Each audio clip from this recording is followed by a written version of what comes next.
In the previous video, we were discussing closed packed structure, and for providing a real structure to any of the given solid, crystalline solid, we have to go through three steps. Firstly, we have to do one-dimensional packaging, then two-dimensional, and then three-dimensional. So moving towards the three-dimensional packing, but before that, I'm going to get a review of all those steps which are involved in packaging. So the number one which is involved over here is one dimensional packing. One dimensional packing, इसमें हम कुछ नहीं कर रहे हैं. जो भी हमारे पार्टिकल्स हैं उन्हें एडजेसेंट एक दूसरे के बस प्लेस करते जाना है. रो वाइज पार्टिकल को अरेंज करना है. एक ही डायमेंशन में पार्टिकल को एक दूसरे के एडजेसेंट हम प्लेस करेंगे. तो this is one dimensional packing. And with this one dimensional packing we will get two dimensional packing. दो डायमेंशनल पैकिंग के लिए हमें इस वन डायमेंशनल पैकिंग की हेल्प लेनी होगी. तो सबसे पहले हमने एक रो क्रिएट किया इन पार्टिकल्स का. अब इस रो के जस्ट बिलो एक और रो प्लेस करेंगे इस प्रकार से कि जो अगले रो का जो भी पार्टिकल होगा वो प्रीवियस रो के जस्ट बिलो हो. जैसे इस पार्टिकल के नीचे एक और, वैसे ही इस पार्टिकल के नीचे दूसरा. तो अगर हम नेक्स्ट रो जो क्रिएट कर रहे हैं उसके पार्टिकल्स इस प्रकार से प्लेस करने हैं कि जो हमने प्रीवियस रो क्रिएट कर रखे थे जस्ट उसके बिलो नेक्स्ट रो के पार्टिकल आए. उस तरीके से अगर थर्ड रो क्रिएट करेंगे तो सेम मैनर में वन बिलो अनदर सारे पार्टिकल प्लेस करते जा रहे हैं.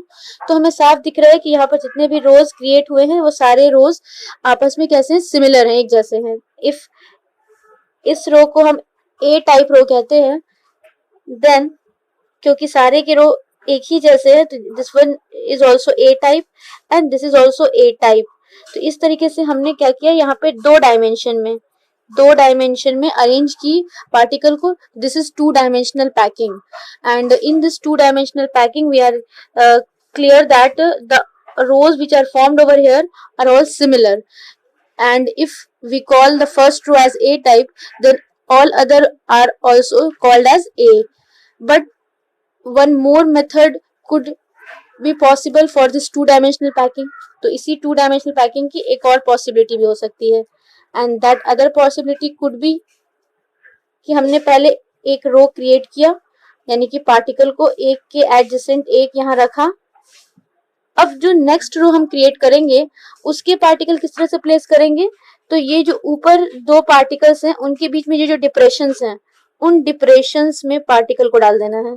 अगेन इन दो पार्टिकल के बीच में यहाँ जो डिप्रेशन क्रिएट किए गए हैं यहाँ पार्टिकल को प्लेस करेंगे इस तरीके से, इस मैनर में.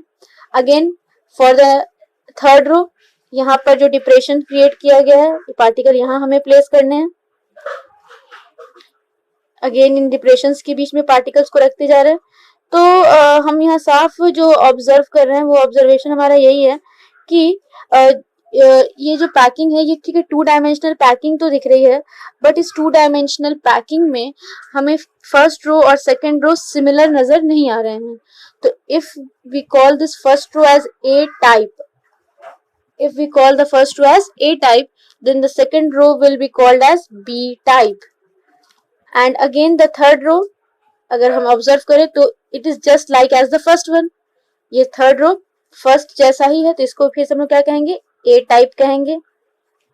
तो अगर हम लोग फोर्थ रो प्लेस करने जाएंगे तो ये फोर्थ रो जो है वो सेकेंड रो जैसा रिजेंबल करेगा. Then this one is again B type. तो इस तरीके से जो ये टू डायमेंशनल पैकिंग हो रही है, this two dimensional packing is of AB type and this two dimensional packing is of AA type. तो ये दोनों ही टू डायमेंशनल पैकिंग है, बस दोनों में पार्टिकल के अरेंजमेंट का जो वे है वो वैरी कर रहा है, और किस तरह से वैरी कर रहा है हम साफ यहाँ पर ऑब्जर्व कर सकते हैं. अब फिर यहाँ पर बात आई थी कि अगर इस टू डायमेंशनल पैकिंग में हम किसी भी एक पार्टिकल की बात करें तो वो डायरेक्ट कांटेक्ट में जितने पार्टिकल के हैं वो है चार पार्टिकल के डायरेक्ट कांटेक्ट में है. एक उसके अबव, एक उसके बिलो, एक उसके लेफ्ट हैंड साइड और एक उसके राइट हैंड साइड. तो यहाँ पर कोई एक पार्टिकल 4 पार्टिकल के डायरेक्ट कांटेक्ट में है, तो यहाँ 4 पार्टिकल्स जो हैं वो डायरेक्ट कांटेक्ट में है किसके, किसी एक पार्टिकल के। इट मींस कि यहाँ पर 4 क्या है, कोऑर्डिनेशन नंबर है, क्योंकि नेबरिंग पार्टिकल्स को ही हम लोग कोऑर्डिनेशन नंबर कहते हैं। और अगर हम उन सारे नेबरिंग पार्टिकल के सेंटर को ज्वाइन कर दें, तो सेंटर को ज्वाइन करने पर यहाँ पे एक स्क्वायर का फॉर्मेशन होता है, इसलिए इस तरह के 2 डायमेंशनल पैकिंग को हम लोग कहते हैं स्क्वायर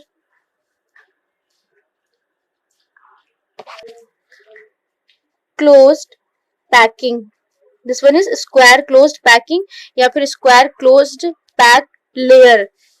और इधर हम लोग आएंगे तो इस सिचुएशन में अगेन किसी एक पार्टिकल की अगर बात करते हैं, तो ये एक पार्टिकल डायरेक्ट, जितने पार्टिकल के कांटेक्ट में है वो कौन कौन से पार्टिकल जिसके डायरेक्ट कांटेक्ट में है, वो ये पार्टिकल्स हैं जिनके डायरेक्ट कांटेक्ट में है। यानी किसी एक पार्टिकल के डायरेक्ट कांटेक्ट में 6 पार्टिकल यहाँ नजर आ रहे हैं, तो इट मींस कि यहाँ 6 जो है वो कोऑर्डिनेशन नंबर है।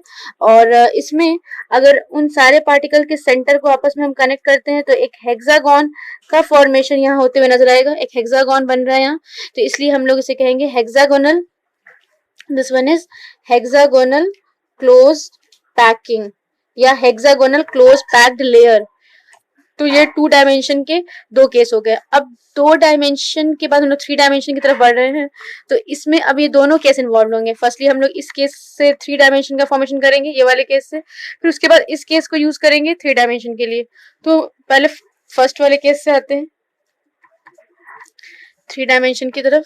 तो 3 डायमेंशनल पैकिंग, 3 डायमेंशनल पैकिंग अगर हम लोग इस केस से क्रिएट करते हैं, ये जो लोगों ने स्क्वायर क्लोज्ड पैकिंग की है, अगर उस स्क्वायर क्लोज्ड पैकिंग के हेल्प से 3 डायमेंशनल पैकिंग करेंगे तो फिर वो उसमें क्या की बात आएंगी वो देखते हैं। इस डायग्राम को हम ध्यान से ऑब्जर्व करें तो ये एक 3 डायमेंशनल पैकिंग को रिप्रेजेंट कर रहा है। इसमें तीनों डायमेंशन में पैकिंग की गई है, length wise, height wise, breadth wise, तीनों डायमेंशन में हमने पैकिंग की है। अब इसमें जो पैकिंग हमने की रखी है, इस पूरे पैकिंग को हम लोग नाम देंगे simple cubic lattice. This one is simple cubic lattice. This simple cubic lattice is formed in very easy manner. इसको किस तरह से प्लेस किया गया, ये जो हमने यहाँ पर स्क्वायर क्लोज पैक लेयर तैयार किए हैं, तो ये फ्रंट में एक स्क्वायर क्लोज पैक लेयर है, इसके जस्ट पीछे हमने सेम ऐसे ही एक लेयर को प्लेस किया, फिर उसके जस्ट पीछे ऐसे ही अगर एक के पीछे एक हम कई सारे स्क्वायर क्लोज्ड पैक लेयर को प्लेस करते जाएं, मतलब फ्रंट लेयर जो होगा उसमें एक स्क्वायर क्लोज्ड पैक लेयर होंगे, उसके जस्ट पीछे एकदम सेम सिमिलर वैसा ही लेयर प्लेस करना है। और इस तरह से जितने लेयर्स हमें बनाने हैं हम एक के मतलब बाद एक प्लेस करते जाएं, तो इस तरह से एक सामने एक स्ट्रक्चर आएगा जिसको हम लोग सिंपल क्यूबिक लैटिस कहेंगे। ये 3 डायमेंशनल पैकिंग को रिप्रेजेंट कर रहा है, क्योंकि इसमें first layer, second layer, third layer सभी लेयर आपस में एकदम एक जैसे हैं, इसलिए हम लोग इस अरेंजमेंट को नाम देंगे AA टाइप अरेंजमेंट। ये जो अरेंजमेंट है, ये अरेंजमेंट AA टाइप अरेंजमेंट है, इसलिए है क्योंकि सिमिलर लेयर से सारे, अगर फर्स्ट लेयर हम A से रिप्रेजेंट करते हैं तो second layer is also represented as A, third layer is also A and fourth and so on. तो ये पहला 3 डायमेंशनल पैकिंग का तरीका था, और जो किसके हेल्प से बना है, तो जो यहाँ से आया है, ये स्क्वायर पैकिंग जो हमने की उसी के हेल्प से ये ऑब्टेन हुआ है। अब इधर आ जाते हैं, 2 डायमेंशनल में हमने एक हेक्सागोनल पैक्ड लेयर भी तैयार किया था, दिस वन, तो ये भी हेल्प करेगा 3 डायमेंशनल पैकिंग में। इसके हेल्प से कैसे क्रिएट कर सकते हैं, तो यहाँ पे ये जो अरेंजमेंट है, ये अरेंजमेंट रिप्रेजेंट कर रहा है हेक्सागोनल क्लोज्ड पैक लेयर को। This one is hexagonal closed pack layer. अब इस हेक्सागोनल क्लोज्ड पैक लेयर में हमें कुछ चीजें साफ यहाँ नजर आ रहे हैं कि ये जो हमने first layer, second layer, third layer create किए, तो उन लेयर्स को क्रिएट करने टाइम बीच में कुछ कुछ यहाँ डिप्रेशंस बने हैं। ये जो डिप्रेशंस बने हैं, ये डिप्रेशंस, ये एक यहाँ है, एक डिप्रेशंस इधर है, ये रहा डिप्रेशंस, ये सारे के सारे डिप्रेशंस ट्रायंगुलर इन शेप हैं। तो ये जो डिप्रेशंस यहाँ क्रिएट हुए हैं, उन डिप्रेशंस को हम लोग वॉइड के नाम देंगे। जो भी डिप्रेशंस यहाँ क्रिएट हुए हैं, these depressions are void, and void यहाँ जिस शेप का है वो शेप है ट्राइंगल, तो इसलिए हम लोग उसे कहेंगे ट्राइंगुलर वॉइड। तो जब एक hexagonal closed packed layer create करेंगे तो वहां पे हमें डिप्रेशन ट्रायंगुलर शेप के मिलेंगे और वो डिप्रेशन ट्रायंगुलर शेप के कहलाएंगे ट्रायंगुलर वॉइड्स। अब जब सेकंड लेयर इस पर प्लेस करना है तो हमारे पास जो ऑप्शन है वो ऑप्शन क्या है कि ये जो ट्रायंगुलर वॉइड्स है उन्हीं को कवर करते हुए हम यहाँ पर सेकंड लेयर क्रिएट करें, यानी कि इस ट्रायंगुलर वॉइड को कवर करते हुए एक स्फीयर यहाँ प्लेस कर सकते हैं। उसी तरह से एक ट्रायंगुलर वॉइड यहाँ दिख रहा है तो एक स्फीयर यहाँ प्लेस होगा। तो जब हम लोग नेक्स्ट लेयर बनाएंगे तो उस नेक्स्ट लेयर में जो भी पार्टिकल्स प्लेस करेंगे वो इन ट्रायंगुलर वॉइड को कवर करते हुए प्लेस करेंगे, ठीक है। और इस तरीके से सेकेंड लेयर क्रिएट होगा। बट जो एक बात यहाँ ध्यान रखनी है वो ये है कि जब हम लोग ये सेकेंड लेयर क्रिएट कर रहे हैं और पार्टिकल को ट्रायंगुलर वॉइड के ऊपर रख रहे हैं तो सारे के सारे ट्रायंगुलर वॉइड्स जो हैं वो कवर नहीं हो पाएंगे। कुछ ही ट्रायंगुलर वॉइड्स जो हैं वो सेकेंड लेयर में जो स्फीयर्स या जो भी पार्टिकल हम रख रहे हैं उसके द्वारा कवर हो पाएंगे। तो जहां जहां पर हमने पार्टिकल को प्लेस किया ट्रायंगुलर वॉइड के ऊपर, उस समय हुआ क्या, उस समय कुछ इस तरह से हम लोग ऑब्जर्व करेंगे। स्ट्रक्चर कुछ इस तरह से आया, ये बॉटम लेयर के particles, these are particle at the bottom layer, और जिसके वजह से बीच में यहाँ पर एक ट्रायंगुलर शेप का गड्ढा क्रिएट हुआ है। और ये ट्रायंगुलर शेप का जो गड्ढा क्रिएट हुआ है जिसे हम लोग ट्रायंगुलर वॉइड कह रहे हैं, उस पर हमने एक स्फीयर को प्लेस कर दिया सेकेंड लेयर से।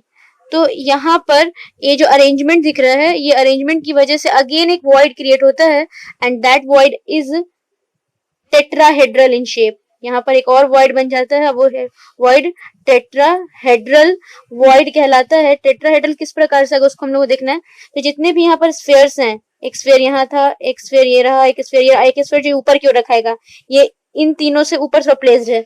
उन तीनों स्फीयर्स के सेंटर को आपस में मिला लें, यानी एक का सेंटर इधर है, एक का सेंटर यहाँ, और एक का सेंटर थोड़ा उठा हुआ होगा यहाँ ऊपर एयर में। तो उसको मैं तो यहाँ पर ऊपर दिखा नहीं सकती तो मैंने इसको यहाँ दिखा रखा है। अब इन सारे के सेंटर को अगर हम ज्वाइन करते हैं, कनेक्ट करते हैं, तो ज्वाइन करने पर जो यहाँ पर एक स्ट्रक्चर सामने आता है वो टेट्राहेड्रल को रिप्रेजेंट करता है। ये टेट्राहेड्रॉन शेप है। तो जब सेकेंड लेयर हमने क्रिएट किया और सेकेंड लेयर इस प्रकार से क्रिएट किया कि वो जो सेकेंड लेयर के पार्टिकल्स हैं वो प्रीवियस लेयर के जो पहले वाले लेयर से उसके जो ट्रायंगुलर शेप के गड्ढे थे, वॉइड्स थे, उसके ऊपर रखाएंगे तो वो कुछ इस तरह से अपीयर होगा। पहले तो इस तरह से दिखने लगेगा और उसकी वजह से टेट्राहेड्रल शेप का वॉइड क्रिएट होगा। लेकिन सारे के सारे ट्रायंगुलर वॉइड्स जो बने थे नीचे वाले लेयर में, बॉटम वाले लेयर में, वो कवर नहीं हो पाते हैं। कभी कभी क्या होता है कि कुछ कुछ ट्रायंगुलर वॉइड्स जो नीचे वाले लेयर में क्रिएट हुए थे और वो जो एक ऊपर लेयर हम बनाने जा रहे हैं उसमें भी तो एक ट्रायंगुलर वॉइड बनेगा। तो नीचे वाले लेयर का ट्रायंगुलर वॉइड और ऊपर वाले लेयर का ट्रायंगुलर वॉइड, वो दोनों ट्रायंगुलर वॉइड जो है वो एक दूसरे के ऊपर आ जाते हैं। और जब दोनों लेयर के ट्रायंगुलर वॉइड एक दूसरे के ऊपर आ जाएंगे, मतलब कुछ इस तरह से कि ये बॉटम लेयर का ट्रायंगुलर वॉइड है इस तरह से, और एक ऊपर जो हमने लेयर के क्रिएट किया उसका ट्रायंगुलर वॉइड इस तरह से सामने आ जाएगा। तो उस सिचुएशन में एक वॉइड बनेगा, that one is known as octahedral void, octahedral void. और वो जो दो ट्रायंगुलर वॉइड्स थे जो एक दूसरे के ऊपर आ रहे थे वो कुछ इस प्रकार से थे कि एक ट्रायंगल का टिप बॉटम की साइड होगा तो एक ट्रायंगल का टिप ऊपर की साइड होगा। जैसे यहाँ दिख रहा है एक ट्रायंगल का टिप नीचे की तरफ है तो एक ट्रायंगल का टिप ऊपर की तरफ है। तो सिंपल बात बस यही है कि जब हम लोग हेक्सागोनल क्लोज्ड पैकिंग से 3 डायमेंशनल पैकिंग करेंगे तो वहां पर फर्स्ट लेयर तो हमने क्या किया, एक इस तरह का क्रिएट कर लिया, इस प्रकार का एक लेयर क्रिएट किया हेक्सागोनल क्लोज्ड पैक लेयर। अब जब सेकंड लेयर क्रिएट करने जा रहे हैं तो उसमें हमारे पास क्या है कि सेकंड लेयर क्रिएट करते वक्त हम जो भी हम लोग यहाँ पर अपने पार्टिकल्स को रखेंगे वो कैसे रखेंगे, तो जो बॉटम लेयर था उसमें जो भी डिप्रेशंस थे उस डिप्रेशंस के ऊपर, उस गड्ढे के ऊपर हम लोग पार्टिकल को रखते जा रहे हैं, जैसे जो मैंने यहाँ पर ऑरेंज कलर से यहाँ पर शो कर दिया। अब सारे के सारे जो भी ट्रायंगुलर डिप्रेशंस थे वो इस पार्टिकल से कवर नहीं हो पाते हैं। जहां पर कवर हो गए वो कुछ इस तरह का केस हुआ। तो उस सिचुएशन में एक नया वॉइड क्रिएट हुआ, दैट इज टेट्राहेड्रल वॉइड। और टेट्राहेड्रल शेप में वो अपेयर होता है, इसलिए इसको हम लोग टेट्राहेड्रल वॉइड बोलते हैं। लेकिन जहां पर ऐसा हुआ कि जो बॉटम लेयर था उसका वॉइड और जो टॉप लेयर था उसका वॉइड, दोनों वॉइड एक दूसरे के सामने सामने आ जाए। सामने सामने मतलब इस तरह से ओवरलैप नहीं करना चाहिए, एक का ट्रायंगुलर टिप नीचे है तो एक का ट्रायंगुलर टिप ऊपर, तो उस सिचुएशन में ऑक्टाहेड्रल वॉइड क्रिएट होगा। जो यहाँ दिख रहा है ये ऑक्टाहेड्रल वॉइड का फॉर्मेशन होगा। तो इस तरीके से हेक्सागोनल क्लोज पैकिंग में अभी हमने दो लेयर्स क्रिएट किए हैं। दो लेयर क्रिएट करने में दो तरह के वॉइड बने, एक tetrahedral in shape and another one is octahedral in shape. अब आगे जो कुछ इंपॉर्टेंट बात हमें ध्यान रखनी वो यहाँ पर हम लोग देख रहे हैं। जब हमने हेक्सागोनल क्लोज्ड पैक्ड लेयर से दो लेयर बना लिए, यानी कि उसमें इस लेयर के हेल्प से हम थ्री डायमेंशनल पैकिंग करने जा रहे हैं। तो इस लेयर से थ्री डायमेंशनल पैकिंग करने के लिए ये लेयर ऐसा एक बना रखा था पहले से, उसके ऊपर एक और लेयर हमने क्रिएट किया। जब हमने सेकेंड लेयर क्रिएट किया तो वो जो सेकेंड लेयर हमने बनाया तो उसमें दो वॉइड्स का फॉर्मेशन हुआ, एक टेट्राहेड्रल वॉइड का और another one is octahedral void, एक ऑक्टाहेड्रल वॉइड बने। तो अब कुछ रिलेशंस है यहाँ पर कि कितने ऑक्टाहेड्रल वॉइड बनेंगे और कितने टेट्राहेड्रल वॉइड बनेंगे। तो लेट करते हैं कि n represents the number of particles in closed packed layer। n क्या है? n is number of particle in a closed packed layer। Closed packed layer, यहाँ जो क्लोज पैक्ड लेयर क्रिएट हुआ है उसमें जो नंबर ऑफ पार्टिकल है उसको हम n लेट कर रहे हैं। तो जो टेट्राहेड्रल वॉइड्स बनेंगे, तो number of tetrahedral voids is equal to 2n होंगे। जितने भी क्लोज पैक लेयर में पार्टिकल हैं उसको n मान लिए, तो टेट्राहेड्रल वॉइड का रिलेशन उससे क्या है, उसका डबल होगा 2n। और ऑक्टाहेड्रल वॉइड्स जो बनेंगे वो n बनेंगे, यानी क्लोज्ड पैक लेयर में अगर पार्टिकल n है तो ऑक्टाहेड्रल वॉइड की भी संख्या वैल्यू n ही होगी। And tetrahedral void will be twice of the number of particle that is present in the closed pack layer. Till here we have completed the three-dimensional packing, and in this three-dimensional packing we have completed up to 2 layers। अभी हमने सिर्फ 2 layers का ही formation किया है। अब इसी को continue करेंगे, अब तीसरे लेयर की फॉर्मेशन होगी। ये जो केस था 3 डायमेंशनल पैकिंग का, जिसमें हम लोग सिंपल क्यूबिक लैटिस जिसे कह रहे थे, इसमें हमने 2 लेयर क्रिएट करें, 3 लेयर या 10 लेयर, कितने भी लेयर क्रिएट कर दें, इसमें कोई अलग अलग केसेस डेवलप नहीं होते हैं। हमें साफ दिख रहा है क्या डेवलप हो सकता है, क्योंकि सारे लेयर्स जो सिमिलर है। बट जब हेक्सागोनल क्लोज्ड पैक्ड लेयर के हेल्प से हम लोग 3 डायमेंशनल पैकिंग करते हैं तो उसमें पॉसिबिलिटी अलग अलग आती है। 2 डायमेंशनल लेयर जो हमने यहाँ पे क्रिएट किया है, ये 2 डायमेंशनल जो लेयर बना है उससे जो हम लोग 3 डायमेंशनल स्ट्रक्चर की तरफ जा रहे थे, तो अभी हमने यहाँ पे 3 डायमेंशनल स्ट्रक्चर में 2 ही लेयर क्रिएट किए हैं। तो उसमें tetrahedral voids and octahedral voids का फॉर्मेशन हो गया। बट अब इसमें तीसरा लेयर क्रिएट करेंगे तो उसमें फिर क्या क्या चेंजेस आने वाले हैं उसकी बात होगी। अब हम लोग 3 डायमेंशनल पैकिंग में ही 2 लेयर क्रिएट करने के बाद अब तीसरा लेयर क्रिएट करने जा रहे हैं। तो उससे पहले ये जो है डायग्राम यहाँ साइड में बना रखा है मैंने, उसको थोड़ा ध्यान से ऑब्जर्व करना है। यहाँ पर जो डायग्राम है इसमें ये जो ऑरेंज से मैंने एक डॉटेड स्फेयर बना रखा है, वो डॉटेड स्फेयर नीचे है बिलो, और वो जो ब्लू से रिप्रेजेंट कर रखा है वो तीनों ऊपर है। मतलब एक ये ऑरेंज से जो है वो नीचे है, बॉटम लेयर में है, और वो जो रेड ब्लू से बनाया गया है वो अब टॉप लेयर में है। तो यहाँ पर इस तरीके से एक टेट्राहेड्रल वॉइड बीच में बनेगा जैसे पीछे हो रखा था।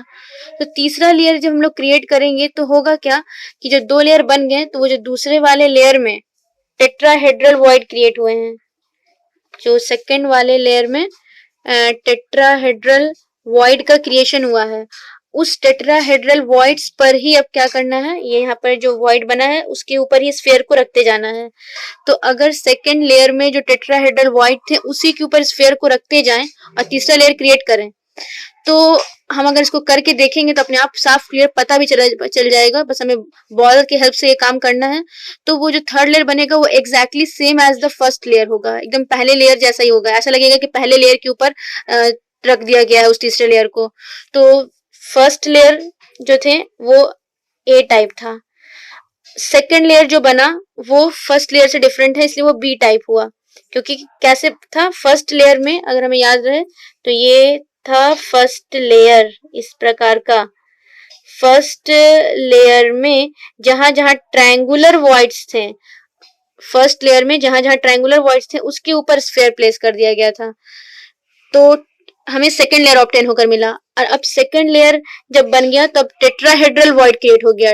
अब वो टेट्राहेड्रल वॉइड जो क्रिएट हो गया उसके ऊपर अब स्फीयर को रखते जाएंगे तो हमें जो है वो थर्ड लेयर बनेगा। और वो जो थर्ड लेयर बनेगा वो कुछ अलग सा नहीं होगा, वो ए जैसा ही दिखेगा, अगेन ए टाइप का ही लगेगा। तो थर्ड लेयर ए जैसा होगा, फिर अगेन फोर्थ लेयर फिर बी जैसा दिखेगा। तो इस तरीके से ये जो 3 लेयर क्रिएट हुए ये सभी में रिजेंबलिंग इस तरह से कि पहला लेयर और दूसरा लेयर डिफरेंट होगा, फिर तीसरा लेयर पहले जैसा, चौथा लेयर दूसरे लेयर जैसा। तो मतलब यहाँ पे किस टाइप का आ गया, ए बी टाइप अरेंजमेंट हो गया। ये ए बी टाइप अरेंजमेंट है। और इस तरह का जो 3 डायमेंशनल पैकिंग होगी, इस 3 डायमेंशनल पैकिंग को हम लोग बोलते हैं HCP, hexagonal closed packed arrangement. This one is hexagonal close pack arrangement. Hexagonal close pack arrangement में क्या होगा, नीचे हमने एक hexagonal closed pack layer create किया। उस हेक्सागोनल क्लोज पैक लेयर में जहां जहां पर भी ट्रायंगुलर वॉइड्स थे उसके ऊपर हमने स्फीयर रख रख कर सेकेंड लेयर क्रिएट कर दिया। सेकेंड लेयर बना तो वहां पे 2 तरह के वॉइड क्रिएट हुए, एक टेट्राहेड्रल वॉइड और एक ऑक्टाहेड्रल वॉइड्स। फिर जो टेट्राहेड्रल वॉइड थे उस पे स्फीयर रखते जाएंगे, तीसरा लेयर बनेगा और वो जो थर्ड लेयर बन जाएगा वो फर्स्ट लेयर जैसा ही होगा। तो मतलब कि पूरे होल अरेंजमेंट में 2 तरह के लेयर होंगे, एक ए और एक बी, इसलिए इसको ए बी टाइप अरेंजमेंट कहेंगे या फिर HCP अरेंजमेंट कहलाएगा। अब इस 3 डायमेंशनल पैकिंग के बस लास्ट केस में आते हैं कि ये भी तो पॉसिबल हो सकता था कि सेकेंड लेयर में हमने जो टेट्राहेड्रल वॉइड्स पे स्फीयर रखे उस पर ना रखकर जो ऑक्टाहेड्रल वॉइड बने थे उस पर प्लेस कर दिया जाए, क्योंकि ऑक्टाहेड्रल वॉइड का भी फॉर्मेशन हुआ था सेकेंड लेयर में। तो सेकेंड लेयर में जो ऑक्टाहेड्रल वॉइड बने अगर उसके ऊपर स्फीयर रखकर तीसरा लेयर क्रिएट किया जाए, थर्ड लेयर जो क्रिएट करेंगे वो कहाँ रखेंगे, इस ऑक्टाहेड्रल वॉइड्स के ऊपर रख देंगे। तो वो जो थर्ड लेयर क्रिएट होगा वो ना ए जैसा होगा ना बी जैसा होगा, मतलब ना फर्स्ट लेयर जैसा होगा ना सेकंड लेयर जैसा होगा, वो एक अलग ढंग का ही लेयर होगा। तो मतलब एक लेयर तो ए हो गया जिसमें एक हेक्सागोनल क्लोज पैक लेयर तैयार किया गया। फिर एक लेयर बी बना, बी किस तरह से बना, वो हेक्सागोनल क्लोज पैक लेयर में जो ट्रायंगुलर शेप के डिप्रेशंस गड्ढे थे उस पे रख रख के हमने क्रिएट किया। फिर उसके बाद जो बी लेयर बना उसमें ऑक्टाहेड्रल वॉइड्स के ऊपर हमने स्फीयर रखा, तो एक नया लेयर सी क्रिएट होगा। वो सी इसलिए कह रहे हैं क्योंकि वो ना इस जैसा होगा और ना वो इस जैसा होगा। और फिर उसके बाद अगेन जब हम लोग चौथा लेयर क्रिएट करेंगे ना तो वो पहले जैसा रिजेंबल करेगा, यानी ए टाइप का आ जाएगा। जो अगर फोर्थ लेयर क्रिएट करने जाएंगे तो वो अगेन ए टाइप का होगा और फिर बी एंड अगेन सी, तो इस तरह से चलेगा। तो इसे कहेंगे ए बी सी अरेंजमेंट। ये ए बी सी अरेंजमेंट है 3 डायमेंशनल पैकिंग का। ऐसे हम लोग CCP और FCC भी कहते हैं। ये CCP या FCC के नाम से भी जाना जाएगा। Here CCP represent cubic closed packing and FCC face centered closed packing। तो अब फाइनली समराइज यही कर सकते हैं कि 3 डायमेंशनल पैकिंग के जो भी 3 डायमेंशनल पैकिंग होगी उन 3 डायमेंशनल पैकिंग के 2 केसेस होंगे, एक HCP, one is HCP and another one is CCP। In HCP there is arrangement of AB type and here arrangement is of ABC type।